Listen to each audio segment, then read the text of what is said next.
बिस्मिल्लाहिर्रहमानिर्रहीम। अस्सलाम वालेकुम नाज़रीन, ट्राइका के साथ मैं हूं मियां हबीब और मेरे साथ आज शरीके गुफ्तगू होंगे फरूक बंगश। पीटीआई ने नए लॉन्ग मार्च की भी तैयारियां मुकम्मल कर ली हैं। सुप्रीम कोर्ट में एक पिटीशन दायर की है जिसमें उन्होंने इस्तदा किया है कि हमें जो है कानूनी तौर पर तहफ़्फ़ुज़ फराहम किया जाए, हमारे लॉन्ग मार्च को कोई रोक ना पाए, हुकूमत को पाबंद किया जाए कि हमारे पुरअमन इख्तिजाज के रास्ते में कोई रोड़े ना अटकाए जाए। अदालती फैसले का इंतजार है, उसके बाद दमादम मस्त कलंदर होगा।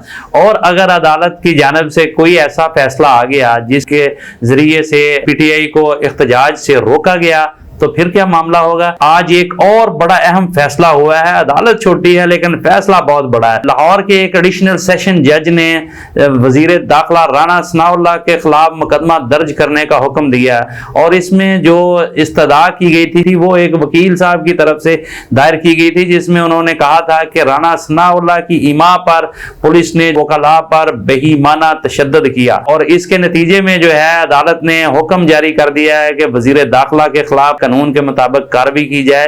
ये बड़ा सिंबॉलिकली होता है लेकिन इसके बड़े दूर रस असरात मरतब होते हैं। अवाम और खास करके जो सियासी कारकुन है वो ये समझ जाते हैं और अंदाजा लगा लेते हैं कि हुकूमत कितनी मजबूत है और उनके खिलाफ अगर कार्रवाई हो रही है तो मामला कहीं डावाडोल है। अगर देखा जाए तो पूरे मुल्क में महंगाई का जिन बेकाबू हो चुका है, अवाम बेचारे पिस कर रह गए हैं, वो किसकी मां को मासी कहें। जी बंगई साहब, क्या कुछ हो रहा है? पिटीशन दायर कर दी है, तैयारियां भी जारी हैं, किस तरह का मंजरनामा देख रहे हैं अब? साहब ये है कि ये पिछले तजर्बे के नतीजे में उन्होंने पिटीशन दायर किया और इजाजत मांगी है कि हमारे रास्ते में रुकावट न खड़ी करेगी। जैसे पहले तशद्दुद भी हुआ था, क्लैशेस हुए थे और उनके मतलब है कि रुकावटें भी खड़ी की गई थी, लेकिन इस दफा ये डिफरेंट है। पहले उन्होंने तैयारी की है और तैयारी के बाद ये जनाब कोर्ट के पास गए हैं। गो के उन्होंने ये भी कहा कि अगर हमें रिलीफ नहीं मिलते तो हमारे पास दूसरा रास्ता है, लेकिन उनको इम्कान है कि उन्हें रिलीफ मिल जाएगा और जब रिलीफ मिलेगा उसके बाद वो रेडी होंगे, टाइम नहीं लगेगा, वो फौरन जनाब स्टार्ट करेंगे। अच्छा खान साहब, मुझे एक बात की समझ नहीं आती। देखें, बड़ा बारीक नुक्ता है ये कि अगर हुकूमत ये स्टैंड ले कि जी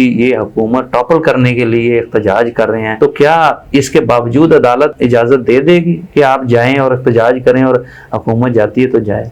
इससे पहले जितनी भी एहतजाज हुए इमरान खान साहब के दौर में तो उनका बयान क्या था कि हमारा इस्तीफा लेकर के दे, था या नहीं था? जी बिल्कुल। जितनी भी लोग उसके पास थे, लाखों थे, करोड़ों थे, जितनी भी थे जो दावा करते थे, वो क्या वहां पे दुआए खैर करने आते थे? वो तो ओपन कहते थे इस्तीफा लेकर के दे।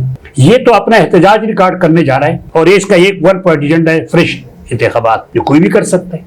एक चीज मैं आपको बता दूं कि इस दफा उनके पास फाइनल राउंड है और चांस कोई नहीं है, जारहाना होगा, मफाहमत इसी मजामती में वो आ गए हैं। उसकी वजह यह है कि बैक डोर, वो कहते हैं हमारे राब्ते नहीं है, लेकिन राब्ते तो आपको भी पता है, मुझे भी पता है, सबके राब्ते होते हैं। जो सेकंड मतलब है कि कमांड है उसके राब्ते थे ना, उन राब्तों का कोई खास रिजल्ट निकला नहीं है, क्योंकि जो लोग उनके साथ वादा करते हैं, यकीन दहानी करते हैं मसालियत करने के लिए, वो आगे भी कोई उसको कमिटमेंट देता है, वो अगली मिस कमिटमेंट कर लेते हैं, तो दरमियान में जो राब्ताकार होते हैं वो उनका फिर अच्छा नहीं होता है, इसलिए मेरे ख्याल में वो दरवाजा बंद हो चुका है। अच्छा खान साहब, मेरी इतलात जो है ना, ये मामला कहीं तय हो गया था और हुकूमत भी मान गई थी नए इलेक्शन की तरफ, फिर क्या हुआ कि ये सारा मंजरनामा चेंज हो गया और हुकूमत जो है वो अकड़ गई? हुकूमत जिस घोड़े पे सवार है ना, उन्होंने समझा बहुत मजबूत घोड़ा है, उतरने लगे थे, लेकिन उन्होंने फिर घोड़े को खींच लिया, देखा कि ना अब हम इससे नहीं उतर सकते। इमरान खान कहता था डोनाल्ड ल्यू के हवाले से कि जी वो कहता है कि माफी मिल जाएगी पाकिस्तान को इमरान खान की हुकूमत चली जाती है, तो क्या पाकिस्तान को माफी मिल गई है? ये तो आप बताए ना, माफी मिली या नहीं मिली? मैं समझता हूँ कि पाकिस्तान को माफी नहीं मिली जी, इस हुकूमत को माफी मिली। आपको माफ किया जाएगा, आप यही थे ना आने वाले, सही, जो कोशिश करते थे, जो राब्ते में थे उनके साथ। नहीं, उनके तो इस वक्त पाँव पा रहे हैं ना। देखें उनके केसेस भी सारे जो निपटाए जा रहे हैं, वो दो वोटों बल्कि एक वोट पे खड़ी हुकूमत जो है वो कहती है कि मुझे खौफ ही कोई नहीं है। आप मुझे बताएं, ये तो इसका मतलब है कि आप मुझे ये महंगाई खत्म करने के लिए आए थे? हाँ। ये मुल्क के मामलात चलाने आए थे, अपने मामलात दुरुस्त कराने आए थे? आप मुझे बताएं। कहा तो यही जा रहा था कि आप मुल्क के मामला दुरुस्त कराने हैं, लेकिन हकीकत ये है खान साहब کہ یہ اپنے معاملات درست اپنے معاملات درست کرانے آئے تھے, اپنے کیسز ختم کرانے آئے جی تھے. بالکل, کیونکہ بالکل ان کے اوپر جو ترات کی جو تلواریں لٹک رہی تھی نا, وہ ایک ایک تلوار کو یہ نیام میں کھینچ رہے ہیں. پی ڈی ایم کے جتنے بھی لیڈران ہیں ان پہ جو ہے نا کیسز تھے نا وہ 3 سٹیجز پر ہیں. وہ ایک تو ہے کہ جن میں سزائیں ہو چکی ہیں, ان کی پوری کوشش ہے کہ وہ سزائیں غلط شواہد فراہم کرنے کی بنیاد پر سنائی گئی تھی, لہذا اس پہ نظر ثانی کی جائے. ایک تو اس سٹیج پر ہے ان کا کیس. دوسرے کیسز جو ہے نا ان کی انکوائری مکمل ہو گئی ہیں, وہ زیر سماعت ہیں عدالتوں میں, اور اس پہ پراسیکیوشن کے حوالے سے اب اثر انداز ہوا جا سکتا ہے. ان کی کوشش ہے کہ ان میں جو شواہد موجود ہیں ان کو ختم کیا جائے, ان کی جگہ پر نئے ایسے شواہد شامل کیے جائیں جس سے ان کو کیسز کو رفع دفع کرنے میں آسانی ہو سکے. تو یہ اس پہ بہت بڑا کام ہو رہا ہے. اور تیسرا جو ہے ایسے کیسز جو کہ ابھی جن کے بارے میں انکوائری ہو رہی تھی, اس پہ تو بہت ہی آسان کام ہے نا. اس پہ یہ چاہ رہے ہیں کہ جی ہم ایسے انکوائری افسر کو لگائیں جو ہمارا تابع دار ہو. ماتحت تو حکومت کے ہیں نا سارے ادارے, تو جو بھی انکوائری افسر ہوگا یا اس کا باس ہوگا وہ اس پہ اثر انداز تو ہو سکتا ہے. ان کی کوشش یہ ہے کہ ہم اس طریقے سے ان کی انکوائری کروائیں کہ اس کے پلے کھ نہ رہے. انکوائری میں جو ہے ہم بے گناہ ثابت ہو جائیں. نچلی سطح سے لے کر اوپر تک بیوروکریسی میں پروردہ ان کے لوگ موجود ہیں جو ان کے تابع دار ہیں, جو ان کے حکم کے بغیر اپنی نوکری بھی نہیں کرتے. اب یہ چن چن کر ان لوگوں کو وہاں ایڈجسٹ کر رہے ہیں اور اس کے ذریعے سے جو ہے اپنے کیسز پر یہ اثر انداز ہو رہے ہیں. انہوں نے فار ایور ریلیف لینے کے لیے نیب کو تو بالکل ختم کر دیا ہے نا. وہ اب سمجھ لیں کہ ایک خالی خولی عمارت رہ گئی ہے نیب کی, اس کا ڈنگ سارا نکال دیا نئی ترامیم کے مطابق جو انہوں نے ابھی پارلیمنٹ میں کی ہے. آپ کہہ رہے ہیں نا ان کو معافی مل گئی ہے, میرا خیال ہے کہ پاکستان کے ادارے ابھی جاگ رہے ہیں اور خاص کر کے عدلیہ اور اسٹیبلشمنٹ اس پر پہرا دے رہی ہے, کیونکہ یہ لڑائی نظر نہیں آتی, یہ اندر کھاتے لڑائی ہوتی ہے کہ یہ اس میں کس حد تک کامیاب ہوتے ہیں. بہت زیادہ چانسز اس بات کے ہیں کہ چونکہ معاملہ جو ہے وہ انتظامیہ کے ہاتھ میں ہوتا ہے, تو یہ انتظامیہ کے ذریعے سے جو ہے اپنے کیسز پر اثر انداز ہوں گے. میاں صاحب بات یہ ہے کہ نظر ثانی کی جو بھی اپیل ہوتی ہے نئی گراؤنڈ کے ساتھ ہوتی ہے, صحیح, اس میں نئی نئی چیزیں ڈیولپ کی جاتی ہے. نظر ثانی کے کیسز میں وہ جو 100 موٹو سپریم کورٹ نے لیا ہے کہ بھائی آپ اس پہ یہ ان چیزوں پہ آپ اثر انداز نہیں ہو سکتے, وہ ان کے لیے کافی ہے. پہلی بات تو یہ ہو گئی. معافی ان کو جو ہے نا امریکہ کی طرف سے ملی ہے, یہاں کے اداروں کی طرف سے نہیں ملی ہے جو واچ کر رہے ہیں, مفادات دیکھ رہے ہیں قوم کے, ان کی طرف سے نہیں. امریکہ نے کہاں رکاوٹ ڈالی ہے ان کے راستے میں؟ یہ ہیومن رائٹس کے وائلیشن نہیں ہے لوگوں پہ تشدد کرنا, کسی ایک نے اٹھایا انٹرنیشنل لیول پہ. اچھا, وہ تو ایسے لگ رہا ہے جیسے خاموش ہو گئے ہیں. جی بالکل, کسی نے کوئی ہیومن رپورٹ نہیں کیا, رپورٹ نہیں کیا. پاکستان تو وہ ٹارگٹ پہ ہے, تھوڑا سا بھی کوئی ہل جاتا ہے تو جناب صبح وہ اتنی بڑی چیز آ جاتی ہے. آپ نے رانا ثناء اللہ صاحب کا ذکر کیا کہ ان کے خلاف مقدمہ, یہ مقدمات ہوتے رہیں گے سر. جب آپ ایک صوبے کے چیف منسٹر کے لیے اسمبلی میں کمیٹیاں بنانے کی کوشش کرتے ہیں تو پھر ایسے مقدمات تو بنتے جائیں گے. یہ کہانی تو آگے دور تک جائے گی, یہاں رک جائے گی کہیں. محاذ رائی بہت شدت سے مجھے نظر آ رہی ہے, اور جب لڑائی شروع ہو جائے نا خان صاحب اس کا ایک منطقی انجام ضرور ہوتا ہے. عمران خان آخری حد تک جا رہا ہے. وہ کہتے ہیں نا کہ everything is okay at the end. If it is not okay, it is not the end. وہ جاری رکھے گا. دوسری چیز یہ ہے کہ مجھے سمجھ نہیں آ رہی کہ جناب جو لندن میں بیٹھے ان کے آنے میں کیا رکاوٹ ہے؟ اتنا اچھا ماحول ہے, کمفرٹیبل ان کے لیے. آپ مجھے بتائیں نا کیا رکاوٹ ہے؟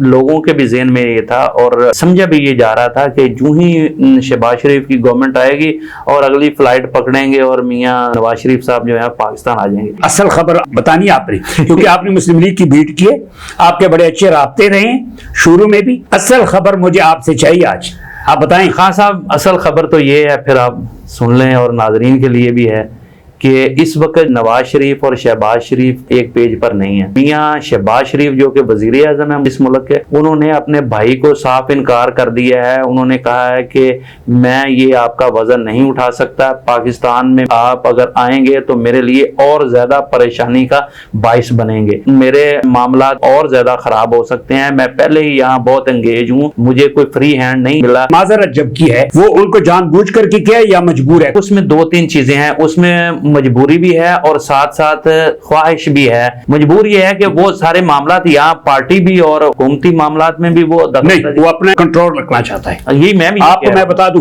पार्टी में इस वक्त 70% पॉपुलैरिटी है नवाज शरीफ की, 30% पॉपुलैरिटी ये। वो जिस दिन यहाँ उतर गया इसकी पॉपुलैरिटी खत्म हो जाएगी। नहीं, वो उसके हाथ से मामला सारे निकले। हाँ। सिर्फ पार्टी की पॉपुलैरिटी नहीं है, पार्टी मामलात नहीं है, वो हुकूमत में भी इंटरफेयर करेंगे। वो इंटर करे, लेकिन पार्टी में तो उसकी है ना, लोग तो उसके पीछे हैं। हाँ। सबको शहबाज शरीफ चाहेगा कि मेरा भाई यहाँ है, मेरे हाथ से कंट्रोल निकल जाए। नहीं, बिल्कुल कभी भी कदम कदम पे मुझे पॉइंट पे मुझे डिक्टेट करे। तो इसका मतलब लाना नहीं चाहते हैं ना, कम से कम अपने भाई को तो ले आए, ये तो मेहरबानी होगी। अच्छा, वैसे ना ये एक साइकी भी होती है खान साहब, पंजाबी में ना, खासकर पंजाब के लोग जो हैं वो कहते हैं कि अच्छा जेड़ा बंदा अपने भरा नूं नहीं बचा सकता या उन्होंने नहीं फायदा पहुंचा सकता वो साढ़े वास्ते की करेगा। फैज ये बेफैज बंदा है जी। अब बेफैज बंदा है जी। देख हाँ। तो वो ये या तो देखें वो कहते हैं ये इन्हें जोगा ही नहीं गा, जी जी। तो या इसके पास इख्तियार ही नहीं है। बिल्कुल। तो ये दोनों चीजें जो है ना वो शहबाज शरीफ को डैमेज कर रही हैं। महंगाई की आपने बात की, मियां साहब बात जी। सुनो। महंगाई पहले ज्यादा थी, अब ज्यादा हो गई। पहले महंगाई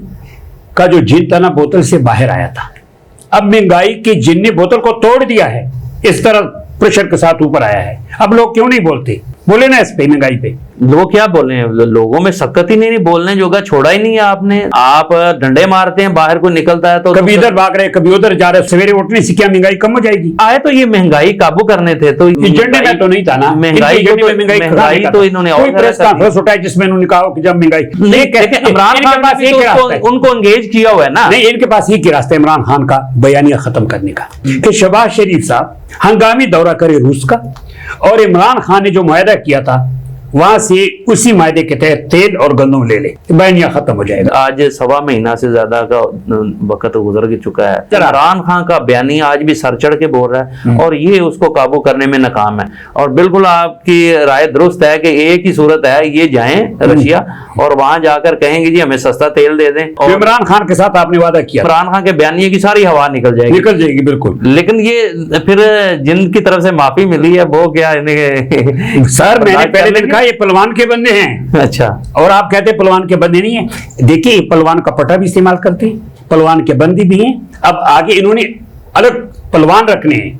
नहीं, मेरा तो ख्याल है कि आप वो खुद पहलवान बनने के चक्करों में बस बन गए हैं। नाजरीन, प्रोग्राम देखने का बहुत शुक्रिया। अपनी फीडबैक से आगाह कीजिएगा। अल्लाह हाफिज।